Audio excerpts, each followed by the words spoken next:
À l'occasion du bilan des 5 années de la transition, le ministre malien des Affaires étrangères Abdoulaye Diop a salué le 15 juillet 2026 les résultats d'une diplomatie repensée, décomplexée et offensive. Selon lui, cette nouvelle orientation a permis au Mali de renforcer sa souveraineté, de diversifier ses alliances et d'accroître son influence internationale. Inspirée par le panafricanisme et les partenariats gagnant-gagnant, elle s'est notamment traduite par la création de l'AES en 2023 et la Confédération des États du Sahel en 2024.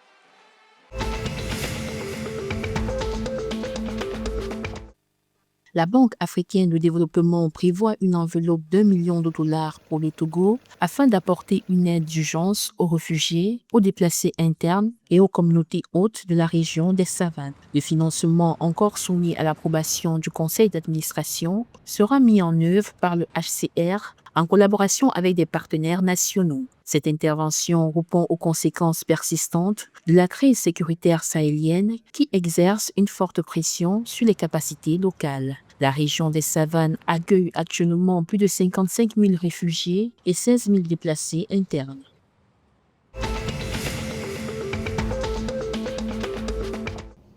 Le Burkina Faso a levé 44 milliards de francs CFA sur le marché financier de l'UEMOA via une émission de bons et obligations du Trésor. L'opération initialement prévue pour 40 milliards de francs CFA a attiré des soumissions de 95,2 milliards. Le taux de couverture atteint 238%, témoignant de l'intérêt des investisseurs régionaux. Les fonds serviront au financement des besoins budgétaires de l'État burkinabé.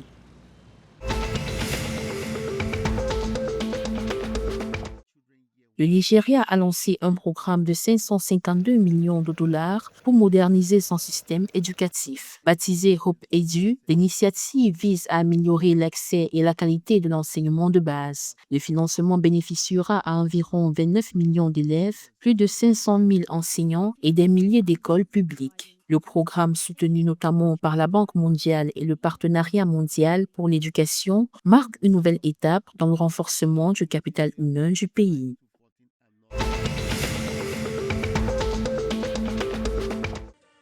La première édition de la Women Democracy Cup 2026 se déroulera le 31 juillet à Accra, au Ghana. La compétition mettra aux prises 2 clubs féminins, Army Ladies et Police Ladies, qui s'affronteront pour remporter le trophée inaugural. Organisé dans le cadre du projet Démocratie Coupe du Parlement ghanéen, cet événement vise à promouvoir le football féminin et à renforcer la visibilité des athlètes. Cette initiative est appelée à devenir un rendez-vous annuel célébrant la contribution des femmes au sport et à la démocratie au Ghana.